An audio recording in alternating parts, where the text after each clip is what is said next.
Bonjour à tous et bienvenue sur ActuDZ+, la seule chaîne qui vous dit les choses cash, sans filtre, sans langue de bois.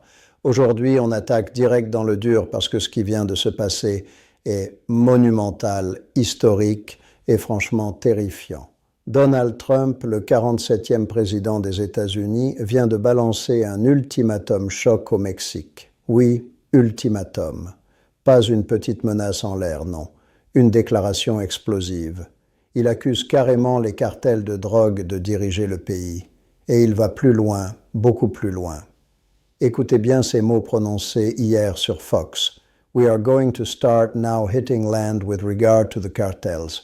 The cartels are running Mexico. Traduction littérale. On va commencer maintenant à frapper sur terre contre les cartels. Les cartels dirigent le Mexique. C'est énorme.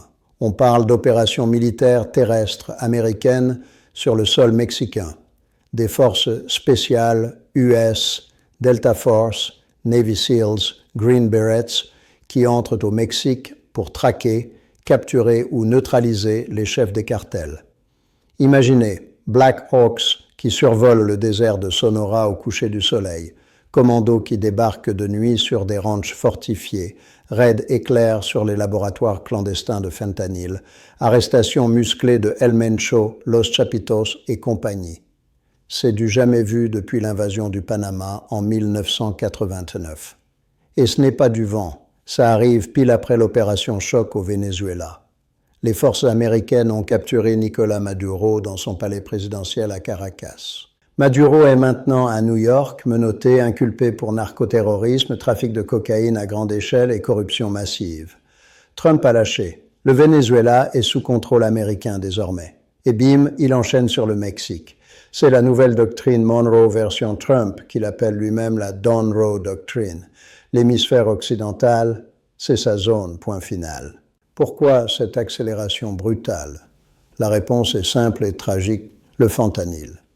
Cette drogue synthétique 50 à 100 fois plus puissante que l'héroïne tue plus de 100 000 Américains par an. Elle arrive quasi exclusivement via le Mexique. Les cartels la produisent avec des précurseurs chimiques chinois, la font transiter par le nord du pays et l'inondent aux États-Unis. Trump l'a qualifiée d'arme de destruction massive en décembre 2025. Dès février 2025, il a désigné 6 cartels mexicains majeurs comme organisations terroristes étrangères. Pour lui, c'est une guerre contre un ennemi qui tue plus d'Américains que n'importe quel groupe terroriste ces dernières années. Claudia Sheinbaum, la présidente mexicaine, a répondu immédiatement et fermement « Aucune intervention unilatérale sur le territoire national ne sera tolérée. La souveraineté du Mexique est sacrée. » Elle invoque le droit international, la non-ingérence, la charte de l'ONU. Elle parle même de réformes constitutionnelles pour bloquer toute opération militaire étrangère sans vote du Congrès mexicain. Mais en réalité, derrière les discours, le Mexique coopère déjà. Envoi massif de troupes à la frontière nord, extradition accélérée de narcos vers les USA, autorisation de vol de surveillance américain. Sheinbaum joue double jeu. Souveraineté en public, coopération forcée en privé. Et si Trump passe vraiment à l'acte, scénario noir, une opération qui dérape. Une frappe qui touche des civils innocents, des images insoutenables qui font le tour du monde en 30 minutes.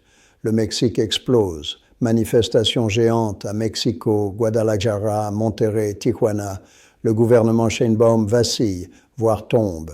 Les cartels ripostent, attentats contre des consulats US, assassinats ciblés de responsables pro-américains, barrages routiers, attaques contre des usines américaines, Ford, GM, Tesla, etc. Conséquences économiques immédiates. Le peso mexicain plonge de 35 à 50% en 72 heures. Les chaînes d'approvisionnement nord-américaines s'effondrent. Les prix des voitures, des pièces détachées, des produits électroniques explosent aux États-Unis. L'inflation repart. L'essence grimpe parce que le Mexique raffine une partie du carburant US et en Europe. Le fentanyl arrive aussi par Rotterdam, Anvers, Le Havre. Si le flux est coupé net, Les prix sur le marché noir flambent, les gangs se disputent les territoires, nouvelle vague de violence urbaine, chaos migratoire. Si le Mexique sombre dans l'instabilité, est-ce que Trump bluffe pour pousser le Mexique à coopérer encore plus fort? Ou est-ce le vrai début d'une ère d'intervention militaire directe à répétition?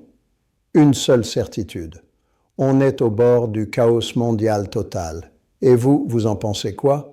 Trump a-t-il raison de frapper aussi dur contre les cartels? Est-ce une ingérence impérialiste inacceptable? Ou la seule façon de stopper l'hécatombe du fentanyl? Balancez votre avis en commentaire. Maintenant, je lis tout, même les plus chauds. Si cette vidéo vous a scotché, si vous voulez être prévenu en premier de chaque twist géopolitique qui peut tout faire basculer, abonnez-vous tout de suite. Cliquez sur le bouton rouge en dessous. Activez la cloche pour ne rien louper. Likez si vous pensez que Trump ira jusqu'au bout. Mettez un petit commentaire si cet ultimatum vous choque et dites-moi votre avis sur ce sujet. J'adore lire vos commentaires. Partagez à fond, cette info doit tourner partout. Prochaine vidéo.